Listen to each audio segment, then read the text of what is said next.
Hey everybody, Hoosier Jedi here with another review for you. This time I'm talking episode 20 of season 4 of The Flash. Therefore She Is. And really does finally feel like we're in the home stretch here with this series. But while this was a pretty solid episode, there are definitely some issues.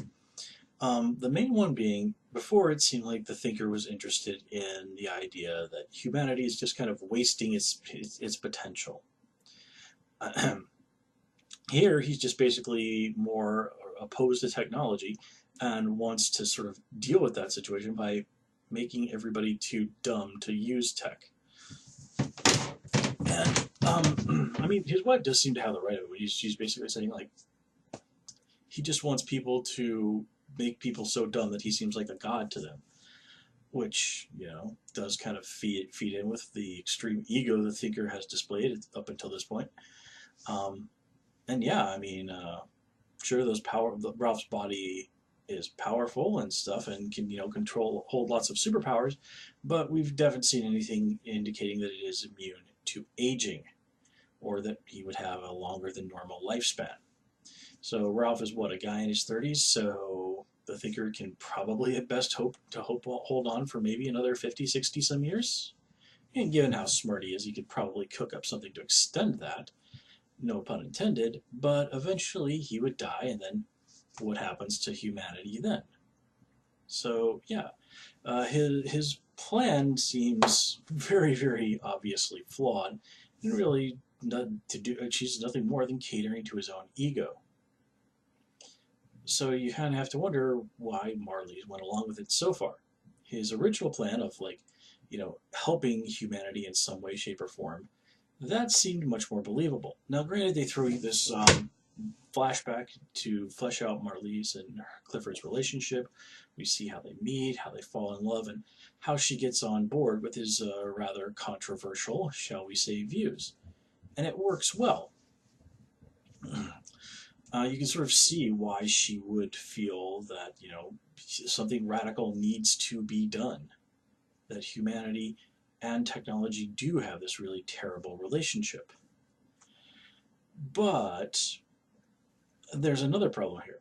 I mean, there's been all this whole thing, like there was a crux of an episode not so long ago, that the Thinker is drugging her, and to kind of keep her on his side. And yet, by the end of this episode, she has left him, but she doesn't even know that. She left of her own accord, which makes what we saw him doing to her earlier seem, frankly, kind of irrelevant.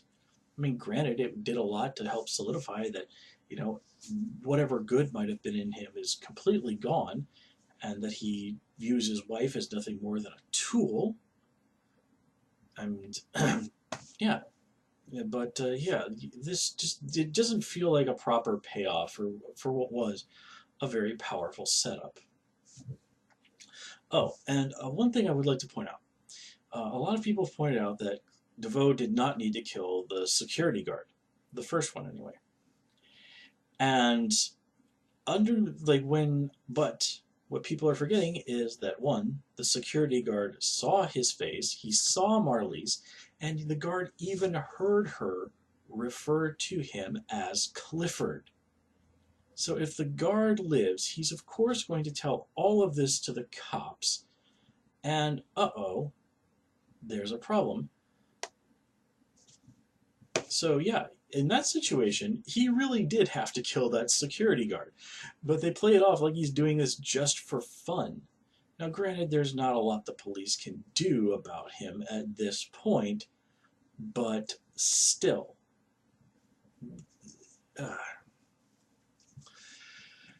Alright, so there's that. The Cisco and Gypsy thing, this episode, honestly, I wasn't really feeling that. I mean, I did really like that kind of glimpse we saw of Earth 19. We even get to see like a little moment of Accelerated Man. Um, and this rather interesting poster of Breacher. What was it say? What did it say? Breach on or something like that. And apparently the agency is a much bigger deal than I had initially believed. It's not just Breacher and Gypsy, or formerly was. It seems that a bunch of the superheroes there work for them. It's sort of seems like a company, like the Power Company or Infinity Inc. maybe. Like a corporation involved, like an actual company involving superpowered people. So that's certainly intriguing.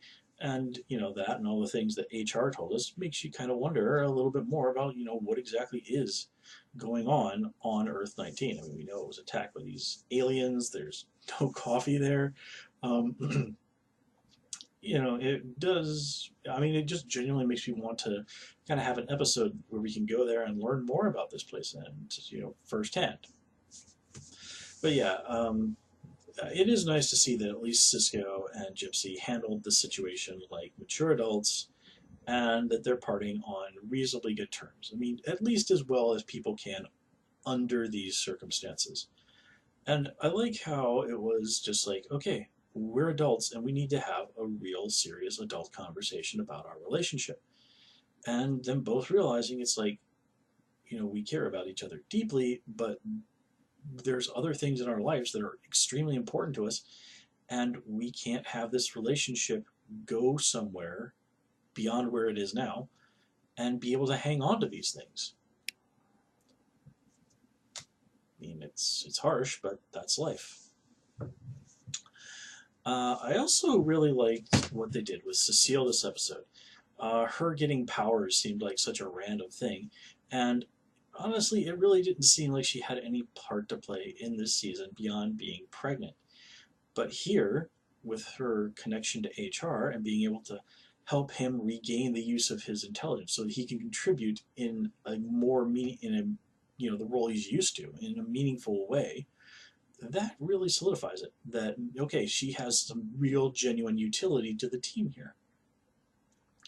And I also like that, this kind of does something, I think, to push the fact that, Cecile is one of the few people who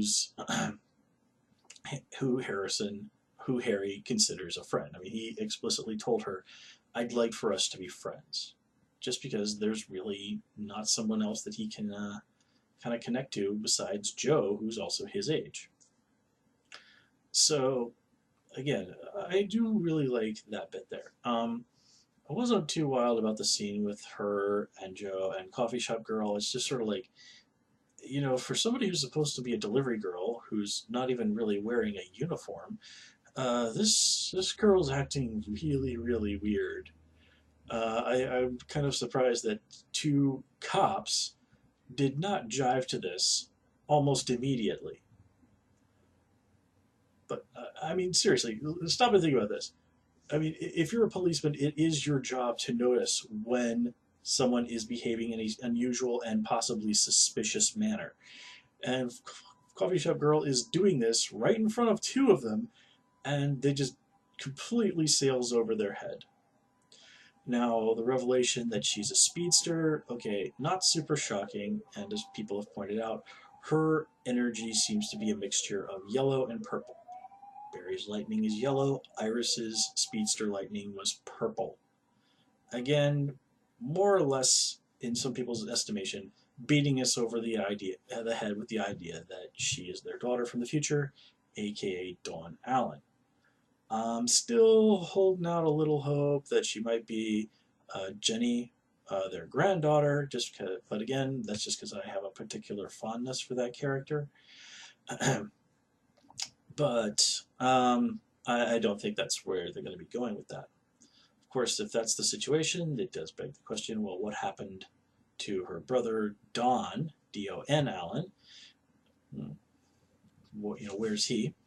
And it does raise the possibility of like, okay, if this is happening, then, well, are we going to get Bart Allen next season? And Bart is one of the few major characters in the Flash mythos who we haven't really seen yet. The other one that really jumps to my mind is Max Mercury, who I've been eager to see for quite a long time, but I think that the show will get around to him eventually. And of course, there's John Chambers, the father of Jesse Quick, but Harrison Wells seems to be filling in that role for him. So I can kind of let that one slide. Anyway, guys, that's everything I have for you this time around. So I'm going to call it here. As always, please comment, rate, subscribe. Of course, you can follow me on Twitter, Hoosier Jedi, and also join me on Tumblr, Jedi Reviewer. Till next time, take care and have a good one.